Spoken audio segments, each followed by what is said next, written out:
Welcome to Career Tools. A few weeks ago on Manager Tools, we released a series of casts which were a compendium of our email guidance. Over the last 14 years, we have done a number of casts about email, but we never put it together all in one place. And that's what the compendium was intended to do. After we released those casts, we got an email from a listener who said, "I'd never listened to the casts on managing email until the recent 3 casts. Yesterday, I reorganized my Outlook email boxes per the guidance on rules and automatically putting things in different folders. Then I reviewed my emails quickly, noting the tasks on my GTD list. Then my email box was at 0. I performed the task I had noted, and I finished them. And I suddenly seem to have all this time. Guess I need to start getting deeper into my lingering task lists." Well, when we read that, we knew that we should not hide this guidance from the Career Tools audience. This week, we're in the 3rd week of that compendium, and hopefully you're getting the same results as this listener. Welcome to Manager Tools. Email Compendium, Part 3. This cast answers these questions. What is Manager Career Tools guidance on email? Why is 3 times a day the most important guidance? Where should I start? Well, if you want answers to these questions and more, keep listening. Here we go. At Manager Tools, we follow the mantra, measure what matters, and have all read the book by John Doerr. Not surprising, considering Mark and Mike are both engineers by trade and get more excited over data than winning the lottery. If you fall into this camp, you may want to consider bringing Manager Tools on-site with our Client Effective Manager training, where each attendee receives a roadmap license and your organization gets reporting on the implementation of new behaviors. It's all included in our daily rate of $15,000. After all, life is about measurement, and if results and retention matter to you, then our guidance will bode well in your organization. Contact Maggie at manager-tools.com or visit our website for more information. This cast, we get to the fun part, if you call doing email fun, which I do not, frankly. Given all the guidance we talked about last week, how do we actually do email when we do it?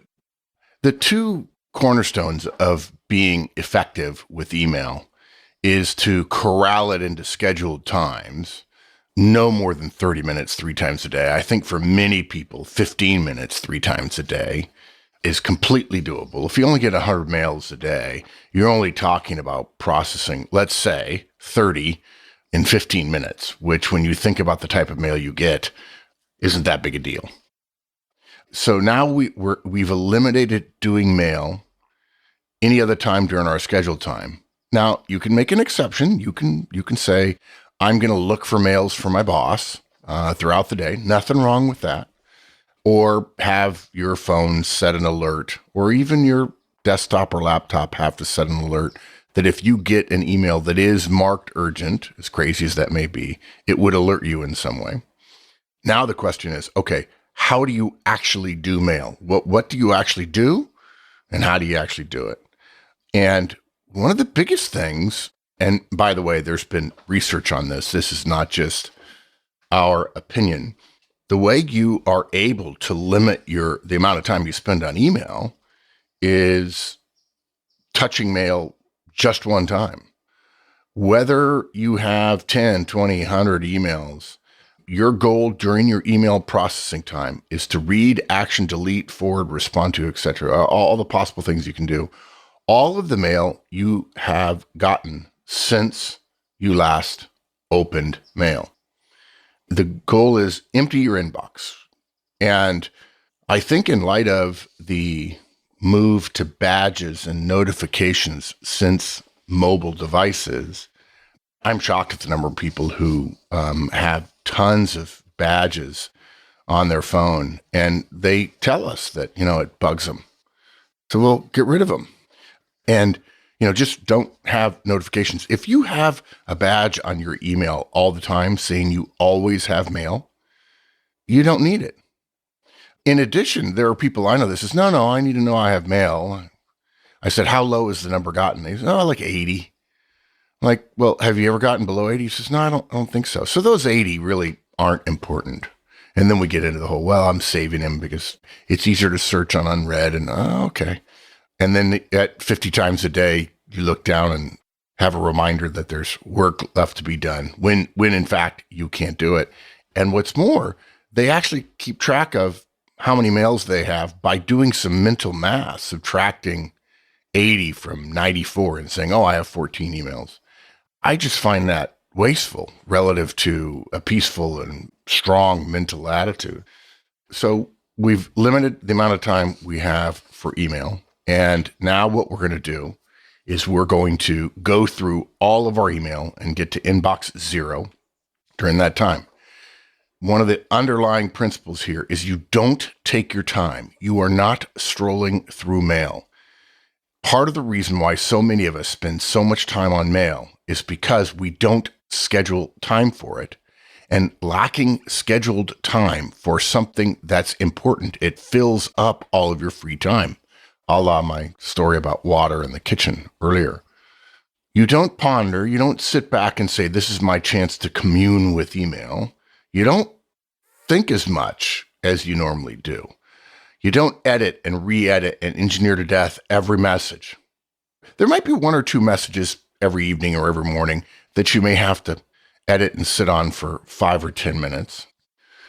You open the mail, you answer the mail, or you forward the mail, or whatever it might be, and then you're done with it. You drive the time you spend on each email down enormously. You don't mark as unread. You read something, and if it's not really necessary in an ongoing project or system or something, you delete it.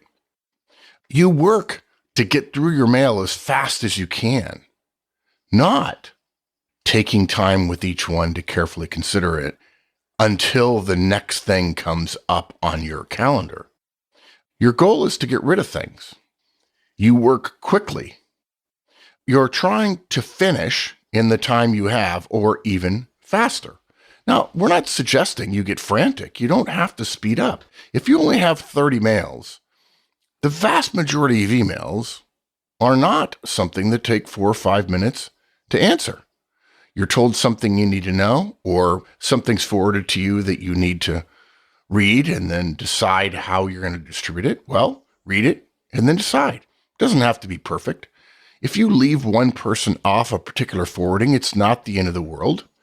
And perhaps the most important thing is too many people look at mail, open mail, and then do whatever's in the mail. And now you're doing 2 separate things at the same time, and it's no wonder that time spent doing, quote, email, unquote, balloons.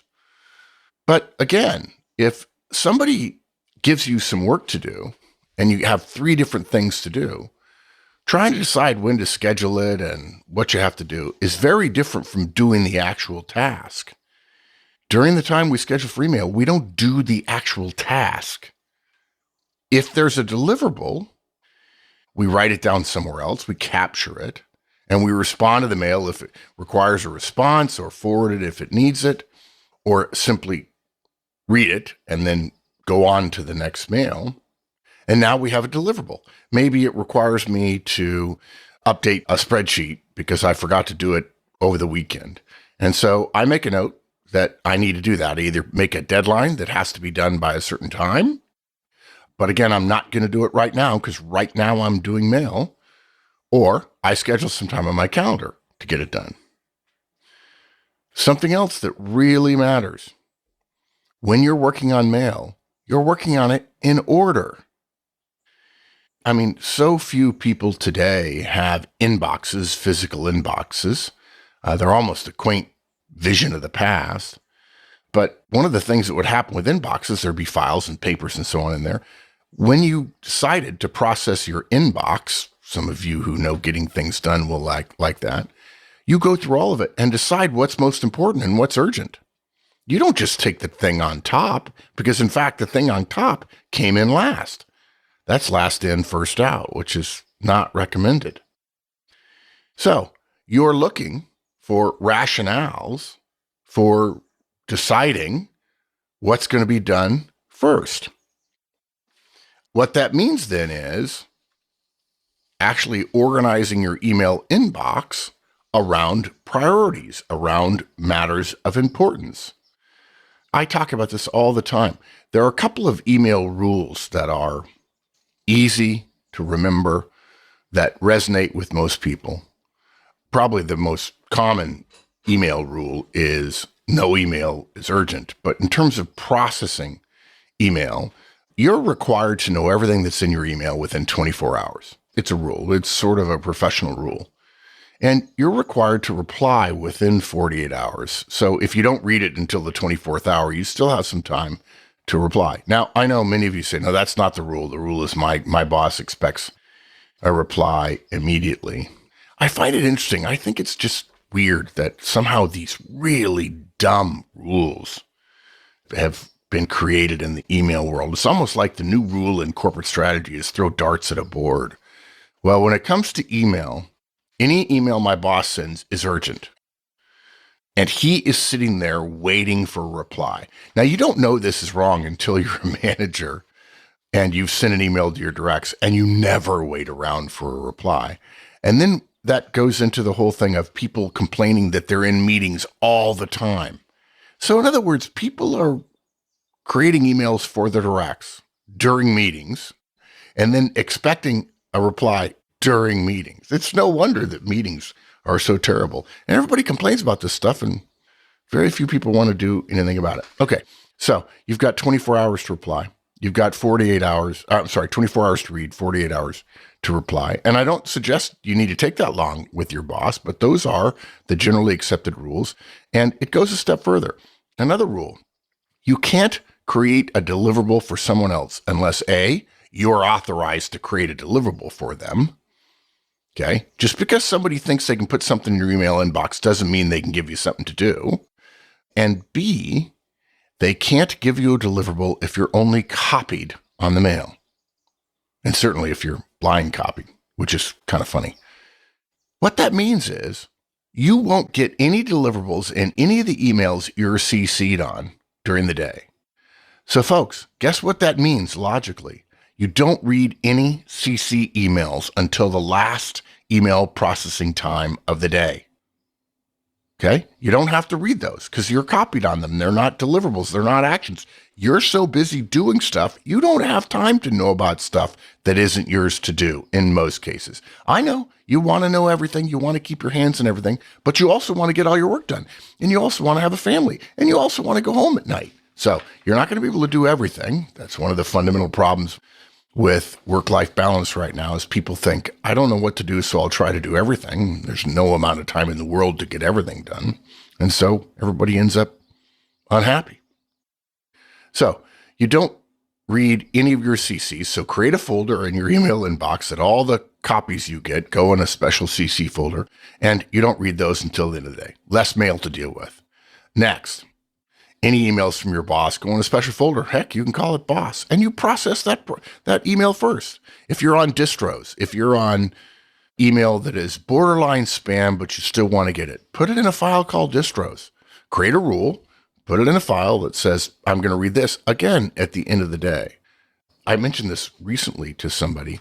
I had to go to a client, and for some reason, my MacBook Air would not connect to their Wi-Fi system or to their Bluetooth that I was going to present with in their conference room. And so I gave them a copy of my presentation and they presented it with their laptop. And the laptop was a particular person's laptop.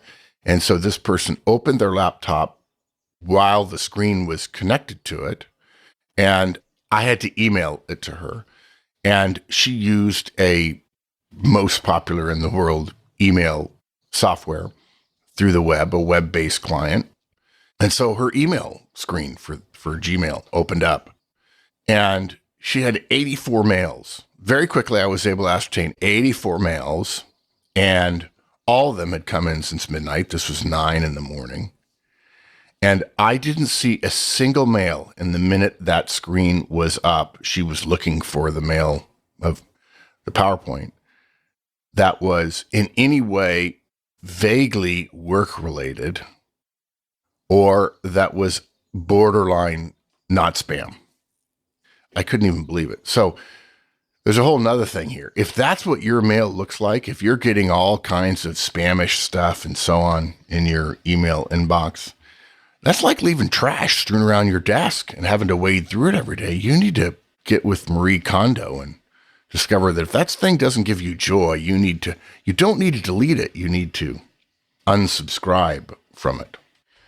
Okay. There are a bunch more rules, and we're not going to list all the possible rules and so on, but you can imagine where having folders and processing mail in order matters. And the boss folder is most important because you have to look at those mails first to determine whether or not there's anything like a time bomb waiting to go off. And you may choose to stop processing mail at that moment because the boss just dropped the bomb on you.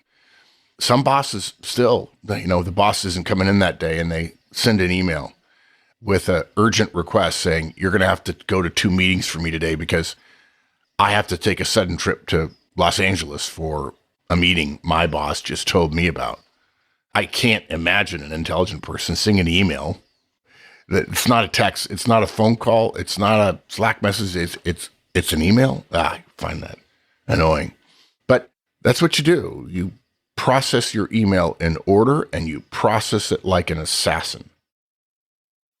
It's that time of the year again. We're bringing our Effective Manager and Effective Communicator conferences to Denver. It's kind of like Christmas in July, because we only come once a year. When we're there, it's a fun and jam-packed couple of days. We bring gifts, the gift of knowledge, that is, and then we leave again for a full year. Don't miss your chance to join us July 23rd and 24th. Register today at manager-tools.com/training. Now, what can you do with email? Obviously, you can delete it. Delete it if it's unnecessary. You probably don't need to send all those emails that just say thanks. If you get an email that confirms that somebody got something that you sent or they requested or something or came in the snail mail or something like that, you don't need to respond to that. Most people can be pretty aggressive with the delete key, and you don't need to keep all your mail. You can choose to wait on something. Put an email in a waiting folder. If you don't have the information you need to answer it, and you'll know you'll have it shortly, put it in a folder with waiting and then create a task to keep track of, okay, I got to respond to that mail. Action it. That is, schedule it. That means I get the mail. There's a deliverable in there for me. I make a note, either as a time or as a task, whatever software I use, pen and paper, whatever. And then I respond to that mail saying, I will do it, or you'll have it, or I'm on it, or I need something to do it, and then I'll have it to you, so on. And then that mail is processed, and that mail doesn't exist. Yes, you have a task associated with it, a deliverable that came from it, but the mail is now done and processed. We don't leave unread email in our inbox as a reminder of tasks to get done. And for many managers, there's plenty of stuff you could do to delegate. Now, that requires, if you're going to forward mail, not just send an FYI to your direct, but say, hey, listen, the mail below's from my boss. He's asked me to do Ask. I'm X. I'm asking you to do it. Come see me sometime this morning for a couple minutes and I'll explain the details behind it. And I just want to go a little further on the whole task list thing. Email is not a task list. Oh my God, I know so many people that is what they think of their inbox is their task list. It's amazing the number of people that work that way. And people don't realize the emotional, the mental strain that's caused by the fact that you have a physical inbox, your desk, you have work that is happening on your computer, creation of documents, scanning of documents, reviewing documents, reading things, and so on. That's another inbox. And then you've got your email inbox, and then you've got text messages, and then you've got Slack, instant message, or whatever. I think mentally, though, it's the wrong framework. People who do that often then start thinking of doing work as doing email. Of course, they're doing work because they're doing their task list, but that, for a number of reasons, is wrong-headed thinking. Yeah, look, the problem with using your inbox as a task list, every time you look at a mail, you have to generate context for that mail again. It doesn't have alarms. It doesn't have tagging. It doesn't have a way to show due dates or dependencies. It doesn't have context for other stuff relative to the work itself. It also encourages you, if you're using your inbox as a task list, to have multiple emails open at the same time. You make the same decision over and over again, and then you defer it over and over again. And then when you come back to your desk, you've got a whole bunch of work sitting in front of you, and it's work that you haven't done. This is one of the reasons why once a deadline is passed for something, a deadline with a half-life only gets worse, because once you know you've missed the deadline and it's been sitting on your desktop and you haven't done it, it just makes it easy to keep not doing it. Let's go further and talk about what you can do technology-wise. Look, when it comes to your mail software, I think we mentioned this before, one way to not check mail when you're at your desk or on your laptop or even a device is you look down and you don't have any new mail. And the answer to that is you don't ping the server for mail all the time. I know people whose software they use to read mail and process mail pings the server every minute. I know a guy who says, yeah, I configured mine to ping it every 5 minutes or something. I said, why? He says, well, I just got to know. Okay. So you don't actually have to know. You have a disease and you're addicted to something that's not helping you, but go ahead, keep smoking. It's fine. Something's got to kill you. So you just arrange Outlook or whatever to not get mail. Now, this is, in my opinion, one of the problems, which has caused me to stay away from web-based email software. Mike, you and I were talking the other day about, we were frustrated with Apple Mail. We're not 100% satisfied with it. And I've tried Outlook for the Mac, and Outlook doesn't work the way I want, even though overall in my career, it's probably the most important piece of software I've ever used. And you mentioned maybe you'll just use Gmail, which certainly is a legitimate choice. And folks, don't send me emails, please, on your favorite email client. Yes, I don't do that. Yeah. This is email is a good example of something that most people don't get trained on. And yet we all have our own individual workflows. They're very idiosyncratic, and we have failed over time to see it as something that has to be done, something about which we can learn something from.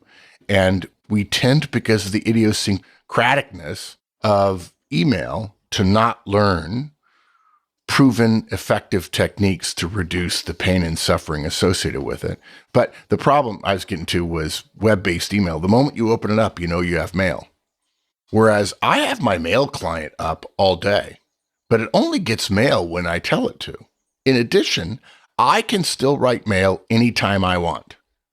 And I suspect that blew some people's minds there that, the only time I write mails is when I'm responding to mails or something. No, I want to be able to write mails whenever I want, mainly because I'm a manager, but I don't want to get mail necessarily. So I send a mail, and I don't tell my email client to go grab mail. So looks like I don't have any mail. I know there's mail waiting on me, but I have other priorities. Just like I know there's work to do every night when I go home, and I go home to my family because I have other priorities besides work. So tell the email client to only ping the server when you want it to. Tell it to only do it 3 times a day. Don't have mail come in when you're not processing mail. And look, I think we've said this a billion times. Turn off all those stupid alerts. No sound, no icon, no notification, no badge, no anything. I can't imagine having a notification that you got mail and grabbing your phone out of your pocket or looking at your laptop when you're in a conversation with your boss. And most people say, I wouldn't do that. Okay, but now you've established that there are things that outrank mail. The moment you've done that, it's simply a question of, okay, where does this fall in the hierarchy? So be careful. Don't get distracted. Turn off Toast. I mentioned to somebody once, the reason Microsoft calls that little thing that slides up when you have mail from the bottom, I think it's the bottom right-hand corner of your computer screen, that you have mail, which, by the way, for most of us, as often as we complain about how much mail we have, It would happen quite frequently. They call that little thing that slides up and goes back down toast, not because it looks like toast out of a toaster, but because if you start looking at it, you're toast. You don't have time to be dealing with, oh, look, every time I get a new inbox, I have to stop working. I see a lot of my work as a bit like a pivot table in Microsoft Excel, where if somebody interrupts me, I have an enormous investment of time in being down in the well. And then to come back out every time I got pinged with mail would just be absolutely crazy. I mentioned rules and inboxes a little bit ago. I just come back to them for just a second. In addition to an inbox for your boss, you got to have one for your peers. You got to have one for your directs. You read your boss's mail first, and then you read your team's mails next, and then your peers last. And then others, people whom you don't know, when you're doing mail, you look at a new mail that doesn't have any rules applied to it. I think I have like 30 rules in mail that do different things with my mail. If there's a new mail that comes in that doesn't have a rule applied to it, you figure out what you want to do based on that mail and you apply a rule to it. In fact, now with the amount of mail I get, I don't finish an email processing time on my calendar without creating 1 or 2 or 3 new rules, simply because I want the added efficiencies going forward. I don't gradually want my email to be a few things that are rules-based and a bunch of things that are not. But the great thing about this way of doing email is I have plenty of time to do that, to create a new mail and say, okay, if I get an email in from this one, it goes into clients. If I get an email from this one, it goes into, corporate learning, if I've subscribed to a distro or something like that. I mentioned the CC folder. You can also have a folder for every project you're working on. If you're working on something and you're getting email and you get an email about a particular project and inadvertently that folder in your client software has been deleted, the email just stays in your inbox. So you're not creating any sort of fragile or frail system by creating subheading folders. What's more, once every couple of weeks, you realize some folders are old and you can delete them. If you did a project a year ago, I really doubt you need that mail. Now, if it's really important to you, drag all the mail out of there, put it in an archive folder, and then delete the folder. But I usually just delete the folder, with rare exception. All this stuff is pretty simple, really. And it's designed to save me a bunch of time. If you do those 2 things, schedule time, and then start managing how efficiently you manage that time within the scheduled time, you'll discover you will be free of email anxiety within a week or 2. That's it, everyone, for this week. We'll finish this one up next week. In the meantime, have a great one. So long, folks.